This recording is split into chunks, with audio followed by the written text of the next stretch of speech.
In August, we put on a production of Shakespeare's Macbeth, featuring actors, Japanese kids, who aged 10 to 13. So a lot of work had to be done to make a script that was understandable to them and that we could use in a short period of time. So writing a script based on Macbeth was really quite a challenge for me, and it made me think about what's the difference between script writing and writing novels and stuff like that. And not that I'm any great genius about this, but I thought of three lessons that I could take from adapting a piece of drama that I can take away and use for fiction.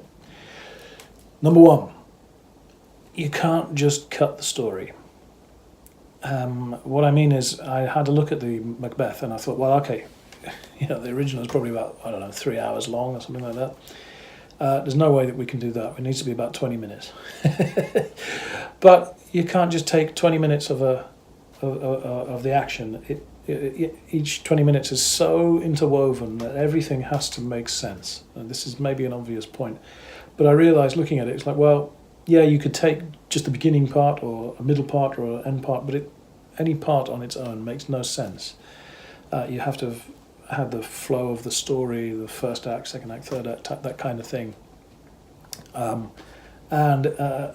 I opted to just sort of summarise, a lot of summarising of the basic main plot line of Macbeth, which is, as you probably know, not Japanese, Scottish warrior who gets praised by the king, but then he meets three witches who say, you're going to be the next king of Scotland, and it goes to his head or to his wife's head, and he tries to hurry along the prophecy by killing the king, the good King Duncan, and then the rest of the play is him and his wife trying to hide the crime. So it's and of course they get caught in the end, and he dies, and the rightful heir is put back on the throne. So that's your basic story, and you can't really skip any elements. You've got to have the witches in there. You've got to have the ambition. You've got to have the ambivalence of Macbeth, who doesn't know whether he doesn't really want to do it, but his wife eggs him on, or whatever reason or whatever interpretation you want to take.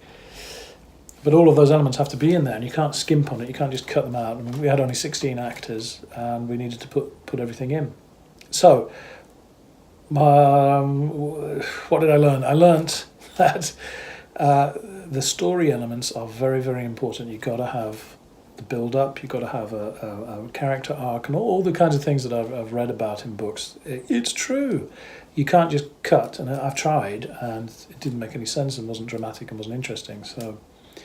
So that's the first point. The story is paramount. Secondly, it was quite interesting. You can't give people crappy lines. Well, you can give people crappy lines, but if you put in exposition and stuff, like in fiction, sometimes we've all been guilty of writing stuff that's sort of explaining to the reader, but it's not really natural dialogue. Like, well, as you know, when the war was over and everybody was suffering, you said to me, blah, blah, blah. People don't talk like that because you don't.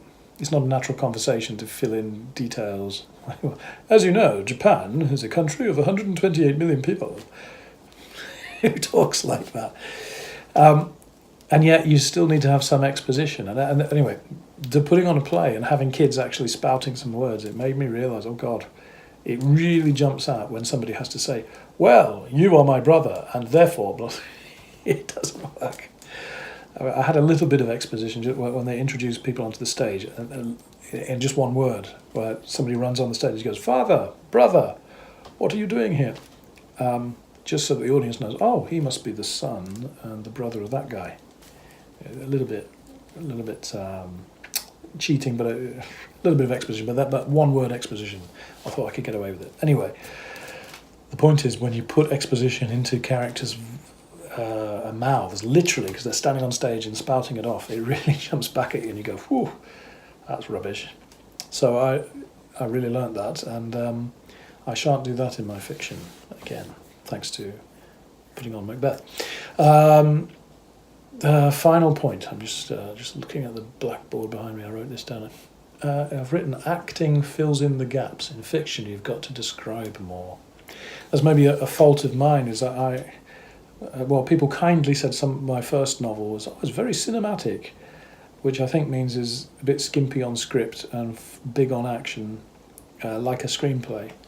And the thing is, if you put on a drama, the actors can add it just by acting, by facial expressions, by movements, by the costumes, and all the visual clues can tell more of the story. When you're writing a book, you have to use words. Duh. And I'm maybe guilty of not using enough words. And I suddenly realised, where visually you can fill in the gaps in a book, there is a place for description and descriptive, emotive verbiage. It has to be in there to allow the reader to build a bigger picture, a world view, or a view of the stage and a view of what's going on. At least that's what I took from the experience of rewriting Macbeth, or adapting it for the kids. So, I hope that's useful to you. It was to me. The three points. So to recap, what was it? You can't cut the story. Don't give people crappy lines because they're just exposition. And you got to use description even when you don't want to. Thank you very much.